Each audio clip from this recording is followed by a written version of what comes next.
আপনি কি জানেন ঘুমানোর আগে কয়েকটি ছোট আমল করলে আল্লাহর রহমত ও হেফাজতে রাত কাটে? আজ জানব ঘুমানোর আগে করার ৫টি গুরুত্বপূর্ণ আমল। ১. অজু করে ঘুমানো। রাসূলুল্লাহ সাল্লাল্লাহু আলাইহি ওয়াসাল্লাম ঘুমানোর আগে অজু করতেন। অজু করে ঘুমালে ফেরেশতারা আপনার জন্য দোয়া করেন। ২. আয়াতুল কুরসি পড়া।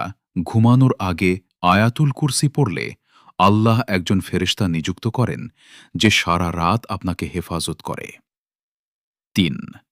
সূরা ইখলাস, ফালাক ও নাস পড়া। রাসূলুল্লাহ সাল্লাল্লাহু আলাইহি ওয়াসাল্লাম ঘুমানোর আগে সূরা ইখলাস, সূরা ফালাক, সূরা নাস পড়ে নিজের শরীরে ফুঁ দিতেন। ৪. তাসবিহ ফাতিমা পড়া। ঘুমানোর আগে পড়বেন সুবহানাল্লাহ ৩৩ বার, আলহামদুলিল্লাহ ৩৩ বার, আল্লাহু আকবার ৩৪ বার। এটি খুব বরকতময় আমল। ৫. ঘুমানোর দোয়া। দোয়াটি হল আল্লাহুম্মা বিসমিকা আমুতু ওয়া আহাইয়া।